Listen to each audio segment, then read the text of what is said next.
Welcome to The Explainer. Today, we're diving into a massive, fundamental shift in the business world. We're going to talk about how the 40-year era of predictable, steady corporate leadership has essentially been completely shattered. For a long time, the question of what a chief executive actually does had a pretty stable answer. You set the strategy, you hit your quarterly numbers, you return cash to your shareholders, and you basically try to stay out of trouble long enough to collect your long-term incentives. But guess what? That world, it's completely gone. Sometime between the pandemic and, well, right now, the rules of the corner office quietly but permanently changed. If you're leading a company today, or you're planning to step up and lead one soon, relying on that outdated playbook is going to literally ruin you. The lived experience of navigating an organization through the compounding crises we've seen over the last few years has brutally punished anyone who's lazy or slow to adapt. So let's jump right into this survival guide. We're going to explore 6 definitive shifts you absolutely must master to navigate the rest of this decade. Global solidarity, ESG maturity, the long view, activist boards, rehearsing the unexpected, and finally, the first 90 days. The leap from the 1990s to today is, frankly, massive. Think about it. A CEO back in 1995 basically operated in a pretty predictable world where the main job was just optimizing a machine that was already humming along. But a modern CEO? You're operating in a fragile world where the machine itself is being completely rebuilt while it's still running. Literally every assumption from the last 40 years is now up for renegotiation. All right, shift number 1, global solidarity. We need to talk about the myth of cooperation during a crisis. We all remember the official narrative during the early days of COVID-19, right? We're all in this together. But the unofficial, on-the-ground reality was a whole different story. More than 80 countries threw down medical export bans. We saw major blocks on vaccine shipments from the EU and India, and serious curbs on critical raw materials from the US and Italy. And by the end of 2021, a whopping 75% of all vaccines ended up in wealthy nations, which only made up a fifth of the global population. So the lesson here is pretty brutal. When the music stops, every single nation and company just grabs the closest chair. So here is the absolutely crucial takeaway. Talking about global solidarity is a luxury. It's available in calm weather, but it gets tossed completely overboard in a storm. Modern leaders have to plan for self-interest. You just have to assume that during the next crisis, whoever holds the components, the energy, or the data you desperately need is going to prioritize their own citizens or their own shareholders first. You've got to build in redundancy and qualify those backup suppliers long before anyone starts to panic. Moving right along to shift number 2. ESG maturity. This is all about moving from public relations to strict financial materiality. Now, I know the political culture war headlines out there might make it sound like ESG is on the retreat, but the hard data tells a totally different story. Look at these numbers.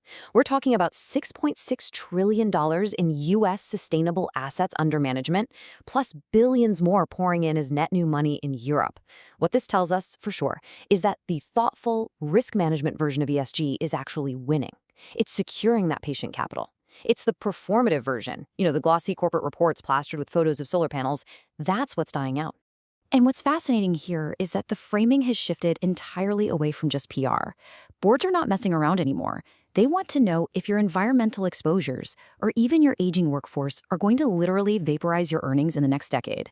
If your workforce is, say, 15 years older than your competitors, that isn't just some nice-to-have diversity metric anymore. That is a serious, code-red business continuity problem. You're now being judged on whether you manage environmental and social risks with the exact same rigor as your financial ones. Next up is shift number 3, the long view, or why the quarterly sprint makes you incredibly fragile.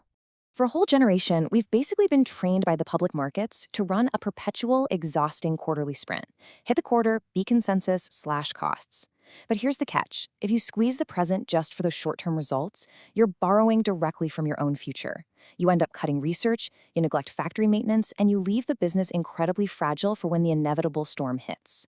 Taking the long view means holding on to capacity that might look redundant right now when times are good, but will absolutely save you when things get bad. It's building the discipline to stop and ask before every major decision, hey, what is this going to look like in 5 years, not 5 quarters? That brings us to shift number 4, activist boards. We're talking about the terrifying new reality of the boardroom. This number right here is just staggering. 39. That's a record number of activist campaigns explicitly targeting sitting CEOs in just the first 10 months of 2025 alone. Investors are done waiting around for polite, behind-the-scenes formalities from the board. They are bypassing management entirely. They're using universal proxy cards and director elections to push straight for structural changes and, honestly, to get CEOs replaced. And the global stats? They are pretty stark. We saw a record 234 global CEO departures. Average tenure? Down to just 7.1 years, which is the lowest in a decade. And early exits jumped an insane 79%. But you want to know the most revealing trend? Turnover at top-performing S&P 500 firms hit 12%. That is just 2 points shy of the bottom quartile rate. So your board is now running an active quarterly audit on whether you are still the right person for the job, even if you just had a stellar quarter. The days of rubber stamping are over. They are aggressively pressure testing your every move. Okay, shift number 5, rehearsing the unexpected. This means preparing for the shocks that definitely aren't on your risk register. I want you to honestly ask yourself a couple of non-financial questions right now. Seriously, think about it. We always plan for the last disaster, right? The next pandemic, the next currency drop. But the truly terrifying events are the ones totally missing from the risk register. What actually happens if a vital regulation changes overnight? What if your best senior engineer walks out the door and takes her whole team with her? Or your CFO is suddenly incapacitated for 3 months? The genuinely great companies build up the muscle memory of responding to surprises before they ever actually happen, by running tabletop exercises for exactly these kinds of off-the-wall scenarios. To actually prepare for this stuff, you've got to run what's called a pre-mortem. Fast forward 2 years in your mind and imagine the company is in serious trouble. Then work backwards to figure out exactly how you got there. This is a vital tool. It uncovers those terrifying blind spots, the hidden cultural and operational risks that your standard financial dashboards completely ignore. By mapping out who makes what decisions and cross-training your leaders in advance, you build relationships and trust that you literally cannot summon out of thin air in the middle of a 5-alarm fire. Finally, we arrive at shift number 6, the first 90 days. Let's look at some actionable advice for the 86% of first-time CEOs out there. So stepping into the top job is a massive crucible. And the temptation to come in hot and make big, bold moves on day one is, well, it's overwhelming because everyone expects you to. But don't do it. Instead, stick to these fundamental rules. Spend your first 90 days just listening, not making grand announcements. Build real relationships with your independent directors way before you ever need to ask them for a favor. Pick your senior team really carefully but quickly, because holding on to the wrong leader is way more expensive than replacing them early. Remember, speak less, but speak better. Literally every word you utter is now a press release. And above all, train your stamina. This role rewards pure endurance way more than sheer momentary brilliance. You know, the whole core of this new playbook really boils down to one idea. Tough times don't actually call for tougher leaders. They call for leaders who've already put in the unglamorous behind-the-scenes work of becoming adaptable when absolutely nobody was watching. The leaders who are going to be remembered from this era are the ones who completely reorganize their thinking to match this fragile new reality.